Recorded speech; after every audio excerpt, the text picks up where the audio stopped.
The Utah Jazz hit an open scrimmage in Hawaii and roll out 5 on one side, 5 on the other. What should we take from those lineups? Will Hardy rolled out as we get ready for preseason game number 1. It's all coming up on Locked on Jazz. Bum bum bum bum bum bum bum bum bum bum bum bum bum pow.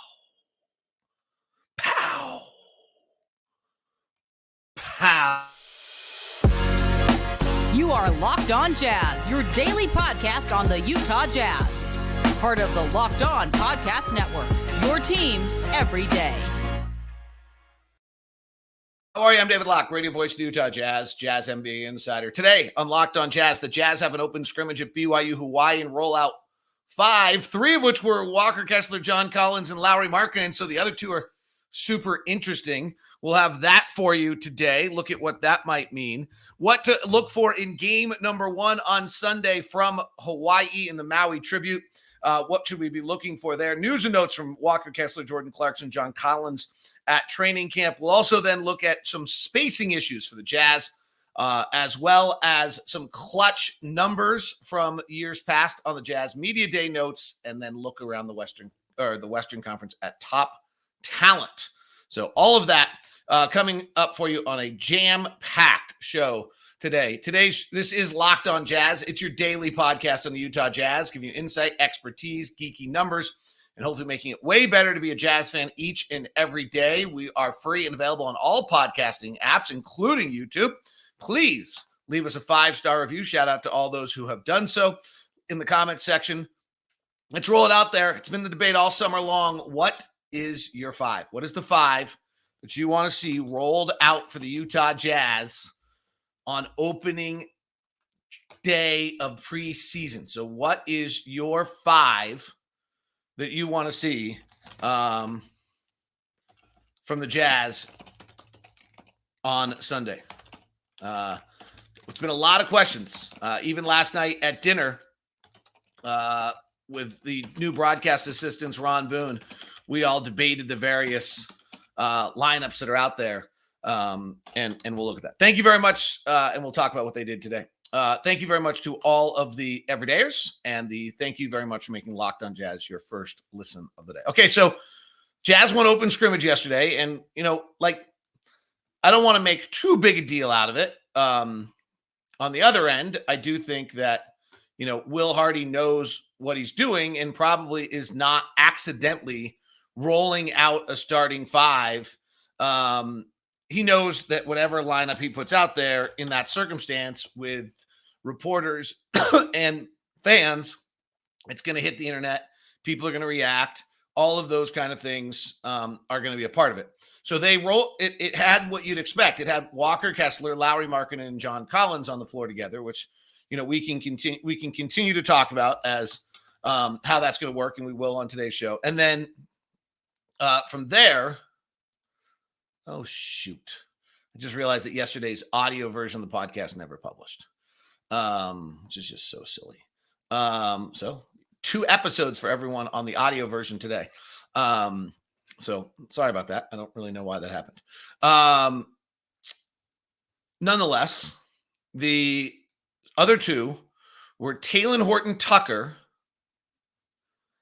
and Keyonte George. The other group had Jordan Clarkson, Colin Sexton, Ochai Agbaji, Kelly Olynyk, Chris Dunn. Yurt Saven seemed to bounce between 2 teams. So what's interesting about this? Actually, the first thing that I thought was most interesting about this is the idea that Ochai Agbaji could play some backup 3.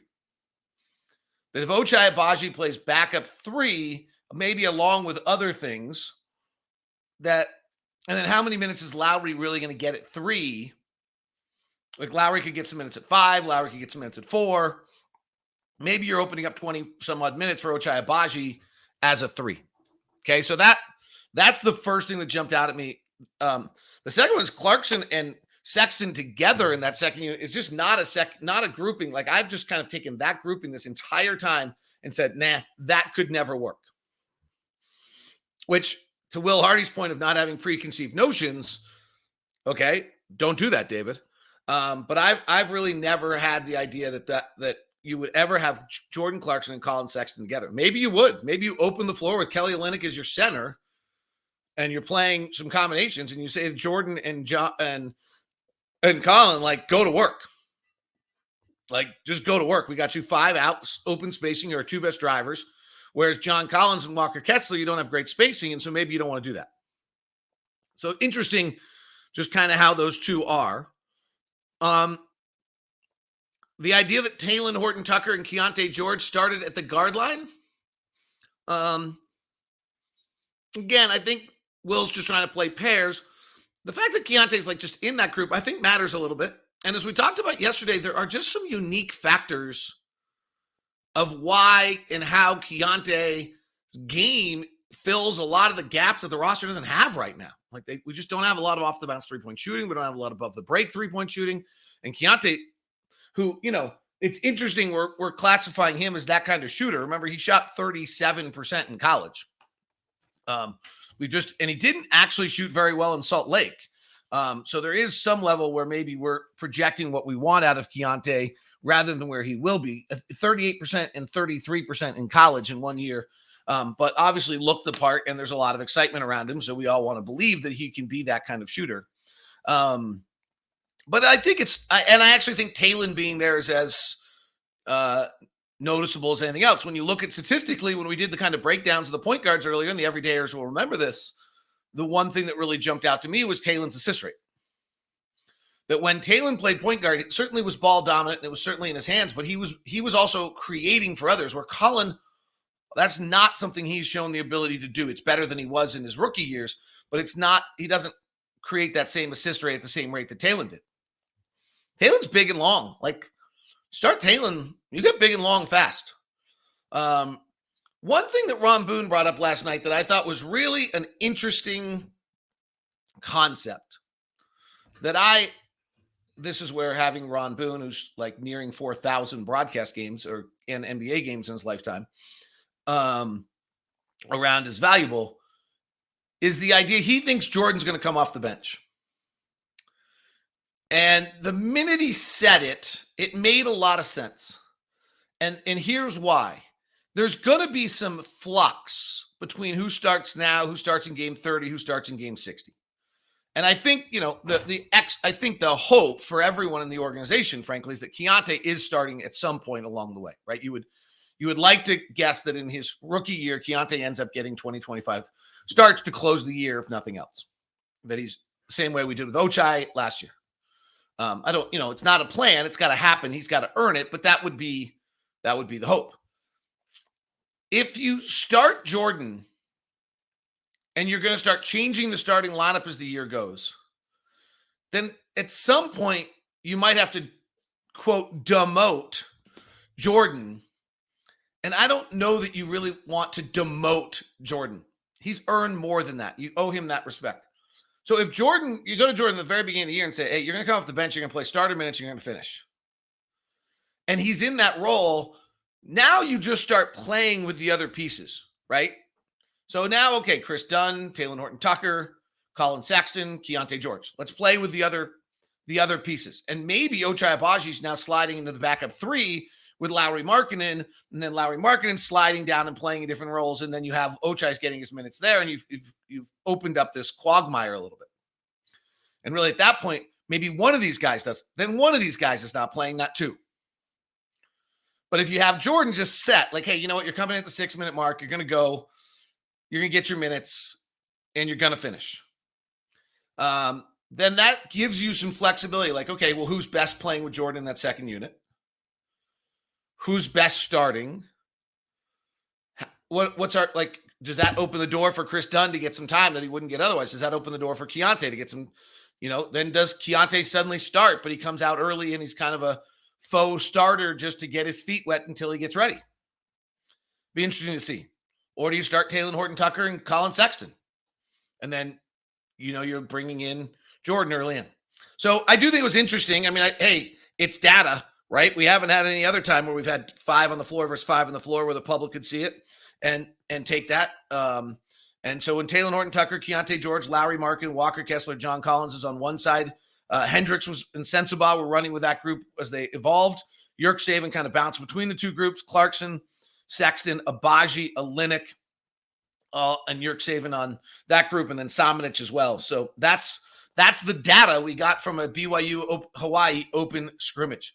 What to look for? We're just getting started today. We got more coming your direction. What to look for in Game 1 Sunday against the LA Clippers. We'll have that as we continue here on Locked On Jazz. Today's show is brought to you by our good friends over at Murdoch Hyundai, located at 4646 South State Street, also located in Logan and in Linden. The Hyundai lineup of cars, it's award-winning. That's just simply what to be said about it. They just keep winning more and more awards, and now they've launched the new Kona Electric as well as the award-winning Ioniq 5 and 6. They actually have a complimentary EV charger and $600 toward your installation of that. For you, the new Kona 2024 is awesome. The small SUV starts as low as $24,000 with 35 miles to gallon, and the electric version is available at $33,500. Affordable electric. I paid $475 yesterday at the tank. I like the electric. The Ioniq 6 is gorgeous. The Ioniq 5 I have right now and enjoying it immensely, plus the great regular lineup of the SUVs. The Murdochs will take care of you. Let me help you and get the Lockdown VIP treatment started. Email me first at dlock09@gmail.com if you're going to stop by. Let me know which location you're going to, Murray, Linden, or Logan, and I'll make sure I get you set up with a VIP meeting so you don't have that kind of awkward start to your looking for a car where you're wondering which guy's going to come up to you or a woman's going to come to you and talk to you, et cetera, et cetera, et cetera. So we'll make sure that we get you the best experience you possibly can and take care of you over at Murdoch Hyundai, 4646 South State Street in Logan and in Linden. Today's show is also brought to you by FanDuel. Get in on the action with FanDuel, America's #1 sports book. And right now, new customers get $200 in bonus bets guaranteed when you place a $5 bet. That's $200 in bonus bets, win or lose. And if you've been thinking of joining FanDuel, there's no better time. Spreads, player props, over-unders, and more. Win totals in the NBA is a big one right now. So visit FanDuel.com/lockedon. Take advantage of the NFL and college season as well. FanDuel, official partner of the NFL. Visit FanDuel.com. Include money lines, props, all the good fun that you can have with FanDuel. And as we give you a little bit more data coming up on the NBA's on our projections, maybe we'll help you out with what you can do over at FanDuel.com/lockedon. Thank you so much for making Locked On the first listen of the day. Kind of cool stuff the Jazz are doing. They had a food drive in Hawaii. They are doing the Maui Strong with the Clippers. They've been involved in all sorts of things out in Hawaii as well as just basketball. So great to see. All right, what to watch for on Jazz Plus or KJazz, or listen for. We can still listen to broadcasts with all the excitement around Craig Bolerjack and Thurl Bailey and the crew, who are obviously worth listening to. And the Jazz Plus is available for you right now. Get all the Jazz games streamed as well as exclusive Jazz content. It's just $125.50. So go sign up now. Tell them Locked On Jazz sent you. So here's what I'm looking for. Who plays with whom? Who plays with whom? That's the first one. Not who starts, not the who plays with whom. So when Walker and John Collins are on the floor, who's playing with them? When Olynyk's on the floor, who's playing with them? Everybody's going to have to play with Lauri. Who's Jordan Clarkson playing with? Who's Colin Sexton playing with? Who's Talen Horton Tucker playing with? What are the playing pairs and groupings that are out there on the floor together? The second one is, what's our style offensively? Last year, we were very heavy handoff team, not a pick and roll team. Will's talked about, so last year we were the 3rd in the league in drives, 5th in the league in off-ball screens, 23rd in transition, 26th in pick set. Okay, are we going to do that? We are 10th in transition off rebounds. Can we go a little bit on that? We are 14th with 10 a game. The league leader was 12 a game. The margins in transition are super small. So Will's talking about multiple ball handlers bringing the ball up, no one stopping for one guy, just going. Few league notes on that. It took the average to cross half court last year was 4.2 seconds to cross half court. And the Jazz were at 4.3. So we were right in the middle, 17th. The slowest was Dallas at 4.8 and Cleveland at 4.7 and Portland at 4.6. The Kings were the fastest at 3.8. So a second difference from the fastest to the slowest team in getting across half court. Average time to your first action. The average in the league was 6.66. The Jazz were the seventh slowest team to get into their first action last year. Pacers and Kings were fastest. Dallas and Cleveland was slowest. Transition 3 attempts. Jazz were 11th last year at 3.7. Pacers and Warriors were the most at 5.4 and 5.3. Rockets were the least at 2. And crossing the half court, same thing on the shot clock as we talked about earlier. Jazz were the 7th slowest. So will the Jazz style of play expedite that? It's a super small margin. You can't do, if you're in the middle of the pack and there's only a second from top to bottom, we're really not, there's not a lot to talk about there. It's somewhere like you're moving 0.2, 0.3, 0.4 seconds at the most. But, what's the impact of that? How much, can we do that stylistically? Defensively, I'm super curious to see. We've talked about this a little bit this week, and everydayers will remember, is that, the Jazz really transitioned from one team to another throughout the season. We opened the year, we were forcing a bunch of turnovers. We were denying the three. We were out on the perimeter. By the end of the year, when Walker was starting, we were in a defensive shell. We never forced a turnover. We played very, very kind of just hold it, deny the rim, let you shoot threes. Like, who are we defensively? What is our stylistic approach defensively, and how are we going to play? We've got to force more turnovers than we did last year. We were at 10% in the second half of the season, which is just a historically low number. And so we've got to be more active in that regard, but also you've got Walker. So how are you going to use Walker to your best? And then I do think, it is worth watching Keyonte versus Russ. So Keyonte George's lifetime hero has been Russell Westbrook. And they'll go up against each other in this game, and it's just going to be interesting to watch Keyonte. It's a really good test to see if he stays inside the team construct. He could set himself back a little bit if he suddenly gets into a personal thing where he's trying to prove in a preseason game what he's doing with Russ. He could lose some of the veteran teammates a little bit. So I think it's a circumstance where he's amped up. It's his first NBA game. It's against his idol. It's right for just kind of a night.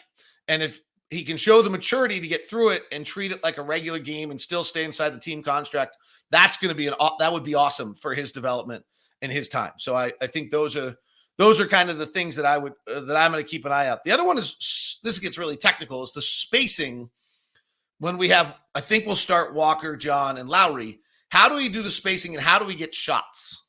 So pick and roll is going to be awfully hard unless you're spacing Lauri in one corner, John in the other, and you're running a pick and roll with our point guard and Walker, and then you're probably not involving our best players. So I don't expect us to be a very heavy pick and roll team in that lineup. So you're going to be playing with some pin downs, and you're going to be spacing. And last year, the pin downs all came kind of from the corners, and Lauri would come off that curl. I think we're going to see some stuff where they're starting on the baseline, and, Lauri, John Collins hits Lauri on a screen to free him. And then if they try to switch it, then Lauri screens John's guy, and John pops out. If they don't switch it, then Lauri pops out. Like some reads in there on what you're trying to do. I think you're going to see some, what I would call baseline spacing. It's not a phrase, I just made it up. In which you're doing stuff, probably Walker's on the opposite side, and you're starting with two guys down low. And so Collins could come out one side, or Lauri could come out the other, and you could come off Walker. I mean, it's very simple. Like if Walker sets the pick, then which is where the Jazz kind of got people last year, is that Walker sets the pick, and then the big's got to switch out into Lauri, and he doesn't want to. So then Lauri steps out and gets a wide open three. That one's very easy. But how do you do it with John and Lauri when they're going to start switching? Any pick you run, any action you run between Lauri and John Collins, the opponents are going to switch because they're similar sized guys. You don't care who's on who. And so I think you'll see, how do the Jazz react to that and deal with that? And then the other question will be, does it get crowded? Teams are not going to respect John Collins' shot. And so until John Collins starts to knock down shots, how crowded is that going to be with both those guys on the floor? All right, I've got some clutch notes from last year. I was just, this is just really surprising how much some of our guys grew last year. And then we'll look at some league-wide stuff. So Jordan Clarkson last year played 29 games in the clutch. Previous years, he'd played 16, 11, and 11. He took 87 shots last year in the clutch. He only took 62 in the 4 previous years. Pretty amazing. He did really well. 46 and 40. 46 on the floor and 44. 46 on the floor, 44 from 3. Markkanen had previously taken 59 of his 84, say 60 of 80. So 3 out of 4 of his clutch shots were threes. So all Lauri had done before last year was sit back outside and just take threes. Last year, only 27 of his 65 shots were threes. In the final 2 minutes, 14 of his last 17 shots have been threes. Like in the final 2 minutes of games coming into last year, Lauri just sat outside and took threes. Kelly Olynyk last year took 36 shots in the clutch. In the last 3 years prior, he had taken 25. He shot 44%, 9 of 14 from 3. He owned it. He was great. That's unlikely to be able to help. He also had 15 assists. He had 8 in the last 5 years. I mean, really, really interesting to me in retrospect how much Jordan, Lauri, and Olynyk stepped up late in games in the clutch to own those moments. And how much they thrived. And it's really kind of cool. And you wonder how much better they might be this year when they now suddenly are comfortable and been out there for a while. All right, we are going to look at top talent on each team in the Western Conference and what it might tell us about how this season's going to go on. Today's show is brought to you in part by Bird Dogs, the most comfortable short you could possibly own. I mean, do I need to tell you anything else? Yes, I do. Go to birddogs.com, so that's locked on NBA, and we check out, you'll get a free water bottle. But what you'll really get is you'll get Bird Dog shorts. Stretch khaki shorts designed to fit slimmer through the thigh and legs, giving you a truly sculpted look. They just fit way better than other shorts. They're more comfortable. When I was packing for Hawaii, and I was like, okay, what shorts am I walking around in? It was my Bird Dogs. They fixed the issue of stiff restricting cotton by inventing cloud knit fabric that looks like khaki but stretches, so you let way slimmer fit without having to sacrifice movement. They have an anti-stink sweat wicking fabric that keeps you cool and dry all day long. It's also nice if you're going on a 4-day road trip and you might wear something twice. And what I love most about them is you can wear them for golf, for a date, for evening out. I can wear them to walk the beach. I can wear them just to go out for a nice lunch. I can wear them to go out for a nice dinner. They look like they do. They can do all of the different things. So go right now to birddogs.com/lockedonNBA to enter your promo code LOCKEDONNBA at checkout for a free Bird Dogs water bottle with your order. That's birddogs.com for a free water bottle at checkout. You will not want to take your Bird Dogs off, I promise. Thanks so much for making Locked On Jazz your first listen of the day. And a tip of the hat to the Utah Jazz and LA Clippers for all the work they're doing in Maui for Maui Strong. Jazz mini game plans are on sale now. All-Star Weekend, Western Rival, Game of Month. They make it easy. Go to utahjazz.com to go get your tickets for an upcoming Jazz game. All right, let's look at this. There's 2 things I look at here. One is how many players are on your roster have, from Tyler Snar's dunks and threes, positive, effective, plus minus, estimated plus minus. So it's just basically, I mean, it's really a very simple concept. It's what item, who makes a positive impact. And as I've kind of always talked about, there are far fewer players in the league who make a positive impact. Estimated plus minus is kind of an all-in-one metric. It estimates a player's contribution for 100 possessions, looking at various things. And they'll range kind of from 8 to -8. An average is actually less than 0. So there are not that many players who have a positive estimated plus minus. So just so you have it, like last year, Jokic was 7.9, Embiid was 7.3, Dame was 7.1, Jimmy Butler was 6.9, Kawhi was 6.5, Luka was 6.4, Steph was 6.4, Giannis 6.4, Durant 6.2, then LeBron, then Shea, then Anthony Davis, Jason Tatum. Okay. So there's 2 things I'm looking at here, just kind of overall top-level talent on each team. We looked at 240 minutes earlier, which was kind of the way in which you look at these teams. So what teams have the most players with a positive estimated plus minus? So Phoenix has 6, Golden State has 6, Minnesota has 6, and New Orleans has 6. Pretty interesting. Denver has 5. The Lakers, the Clippers, the Grizzlies, the Kings, the Mavericks, the Thunder, and the Jazz have 4. Portland actually is sitting with 5 now. I did not include them in that original list. The Rockets have 3 and the Spurs have 0. So again, top talent in the Western Conference, Phoenix and Golden State have 6. Golden State is maybe more of a contender than they're getting credit for. They have 240 minutes on their roster. They have the most positive, effective plus-minus players of any team. And then they have Steph. Okay. Look at the talent breakdown of top 100 players. So Denver has 5 players in the top 100. The Warriors have 6. The Warriors have 8 top 10 players, 3 top 50 players, and then another 2 top 100 players. So the Warriors have 6. That's the most. Again, the Warriors have the most top-level talent and 240 minutes. Are we, FanDuel.com/LockedOn, 48.5, are we missing on the Warriors right now? Phoenix has 4. So Denver has 5. The Clippers have 5 players in the top 100. 1 in the top 10, 1 in the top 20, 3 in the top extras in the top 100, between 50 and 100. The Grizzlies have 5. 1 in the top 30, 2 in the top 50, 2 more in the top 100. Minnesota has 5. 1 in the top 30, another in the top 50, and then 3 more in the top 100. And then another one that's borderline. So in the Western Conference of the top teams, 6 top 100 players on the Warriors with 1 top 10. Nuggets have a top 10, a top 30, a top 50, and 2 top 100s. Clippers have top 10, top 30, and top 100 and 3 top 100s. Memphis has a top 30, but not a top 10. Okay. Who has 4? Phoenix has 4 players in the top 100. 2 in the top 10. Devin Booker, Kevin Durant, then Bradley Beal top 50, and then DeAndre Ayton was top 100, so he's actually probably out now. So they actually are down to 3, I think. Unless I'm missing someone that I'm not thinking about on Phoenix, but I think Phoenix is now down to 3. Sacramento only has 3. 2 in the top 30, and Sabonis and Fox, and a 3rd player in the top 100. New Orleans has 3. Zion and Brandon and CJ McCollum.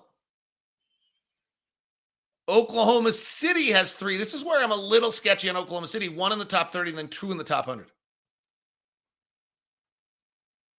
Portland actually has 3. Here's an interesting one. Dallas has 2. So Dallas only has 4 positive estimated plus-minus guys. Only has 2 top 100 players, 1 top 10, and Kyrie. I kind of like Dallas, but I was listening to some stuff on Dallas the other day, and I ended up with the same kind of feeling like, wow, they really don't have a lot of talent. Houston has 2 in the top 100. San Antonio has 2 in the top 100. The Jazz only have 1, according to the Ringer, using the Ringers.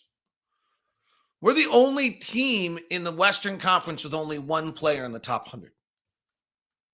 Now, we have John Collins, Walker Kessler, and Jordan Clarkson, all like on the verge, probably at 102, 103, 104, like waiting to get into this group, and that's probably going to dictate our season. But it is kind of an interesting thing. If we just reset this, the teams with the most positive estimated plus-minus are Phoenix and Golden State, Minnesota and New Orleans, then Denver, and then the Lakers, the Clippers, the Grizzlies, the Kings, the Mavericks, the Thunder, and the Jazz all have 4 positive estimated plus-minus players. Same. Then we talk just pure top 100 players in the NBA talent. The Warriors have 6. The Clippers have 5. Memphis has 5. Minnesota has 5. And Denver has 5. Denver has the most well-rounded 5.